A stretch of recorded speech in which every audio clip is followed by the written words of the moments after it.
तो अगर हम पैटर्न की बात करें एग्जाम के, तो जैसा कि अभी हमने बात की, पेपर 1 पेपर 2 दोनों ही 150 नंबर के, 150 नंबर का आपका एक पेपर 150 नंबर का आता है, जिसमें 3 सब्जेक्ट कॉमन है। यानी आप अगर पेपर 1 की तैयारी कर रहे हैं तब भी आपको वही 3 सब्जेक्ट पढ़ने हैं, और पेपर 2 भी कर रहे हैं तब भी सेम 3 सब्जेक्ट पढ़ने हैं, बस एक सब्जेक्ट डिफरेंट पढ़ेंगे आप यदि पेपर 2 के लिए जा रहे हैं, क्योंकि पेपर 2 में टोटल नंबर ऑफ सब्जेक्ट्स हैं 4 और पेपर 1 में है 5, ठीक है ना।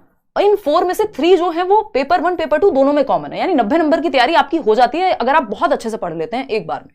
यानी सीडीपी कॉमन है 30 नंबर की, जो बाल विकास एवं शिक्षण शास्त्र जिसको हम कह रहे हैं। लैंग्वेज 1 यानी आपने हिंदी या इंग्लिश ली होगी, लैंग्वेज 2 जो भी आपने ली है, मैं अज्यूम करके चल रही हूं कि आपने यहां पे भी सेम ही लैंग्वेज ली होगी। लेवल में ज्यादा अंतर कुछ खास देखने को नहीं मिलता, सिलेबस सेम है, बशर्ते आपने अच्छे से पढ़ा हो तो आपको पता भी नहीं लगेगा कि आप पेपर 1 का क्वेश्चन कर रहे हैं कि पेपर 2 का क्वेश्चन कर रहे हैं। ईवीएस और मैथ्स की अगर हम बात कर रहे हैं तो ये 30 मार्क्स के हैं। ये दोनों सब्जेक्ट मिला करके यानी एक सब्जेक्ट बन जाता है पेपर 2 में। एसएसटी आएगा या तो 60 नंबर का, या साइंस और मैथ्स आएगा, वो आपके ग्रेजुएशन पे डिपेंड करेगा।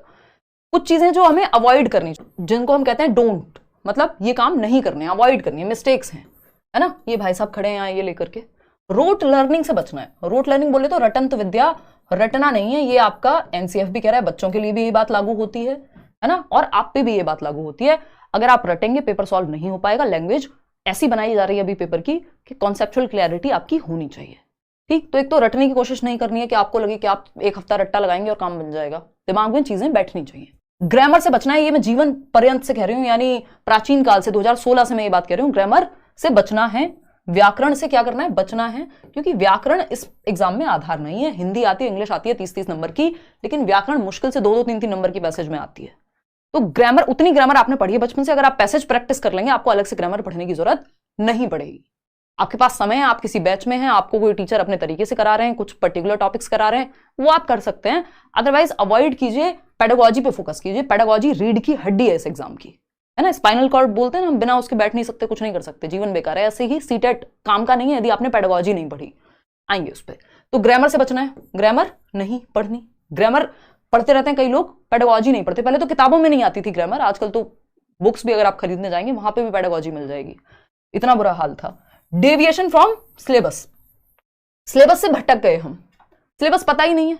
अगर आप सिलेबस से भटक गए, सिलेबस का एक एक पॉइंट आपके लिए बिल्कुल क्या है, वो है कि उससे आपको भटकना नहीं है। इस एग्जाम के कॉन्टेक्स्ट में मैं बात कर रही हूँ, लाइफ के कॉन्टेक्स्ट में नहीं, ठीक है ना।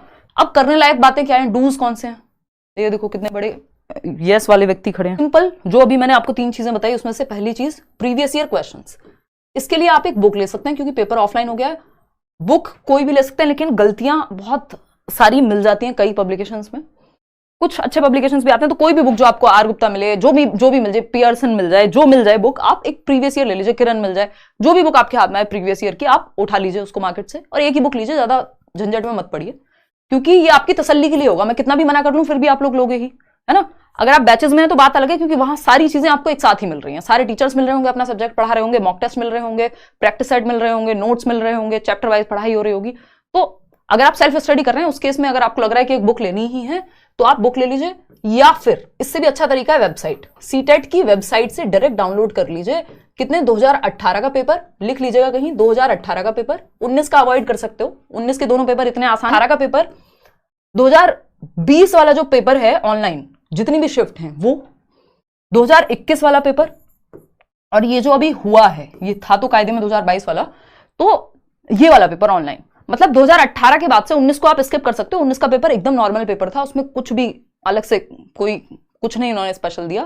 तो 2018, 20 मतलब दोनों साल के ऑनलाइन पेपर और 18 वाला पेपर और इस बार का जो पेपर है, तो आपको सिर्फ 4 साल का करना है। ये 4 साल सिर्फ लगेंगे, क्योंकि ऑनलाइन के बहुत सारे सेट हैं, तो आपको वो 2 साल के पेपर करने में टाइम लग जाएगा। तो अच्छे से उसको कर लीजिएगा। ये जो 20-21 वाले ऑनलाइन के पेपर हैं, इनको थोड़ा सा समय लगा करके अलग अलग शिफ्ट के, मैंने ये कराए भी हुए, यूट्यूब पे भी कराए हुए हैं, अगर आप सर्च करोगे, और मैं प्रैक्टिस में भी कराऊंगी जो अच्छे क्वेश्चंस होंगे, है ना। ऑनलाइन के ये दोनों पेपर आपको कर लेने हैं। इस बार का जो पेपर है अगस्त वाला ऑफलाइन, ये आपको कर लेना है। तो सिर्फ 4 साल के पेपर आपको करने हैं 2018 से अब तक, ठीक है, प्रीवियस ईयर के नाम पे। ऐसा नहीं है आप 11 से लगे पड़े हैं। एनसीईआरटीज के कोई बहुत ही ज्यादा प्रतिभाशाली व्यक्ति हो, गिफ्टेड बच्चा जिसका मन करता हो कि नहीं मैं तो सारे ही करूंगा या करूंगी, तो प्रैक्टिस सेट से अच्छा है फिर आप प्रीवियस ईयर लगा लो, चाहे 2011 तक के ही लगा लो। प्रैक्टिस सेट अलग से लेने की कोई जरूरत नहीं है। स्टैंडर्ड क्वेश्चंस रेयर ही बनाता है कोई, वो आपको बेवजह के क्वेश्चन मिलेंगे आधे से ज्यादा। उससे अच्छा है आप प्रीवियस ईयर कर लें, चाहे 2011 से कर लें। एनसीईआरटीज की अगर हम बात करें तो एनसीईआरटीज इंपॉर्टेंट हैं, आपको फ्री नोट्स भी दिए हुए हैं, अगर जस्ट आपको एग्जाम पास करना है आपको फ्री नोट्स मिल जाएंगे, डिस्क्रिप्शन बॉक्स में लिंक होगा। 5 सब्जेक्ट के फ्री नोट्स हैं, 1 रुपया किसी से नोट्स के नाम पे नहीं लेते, और शायद ही आपको देश भर में उतने क्वालिटी नोट्स फ्री में मिल पाए, उनको बेचते हैं लोग, ऑफलाइन में भी बेचते हैं, अलग अलग शहरों में मार्केट्स में बिकते हैं, वो आप ही लोग बताते हैं ये।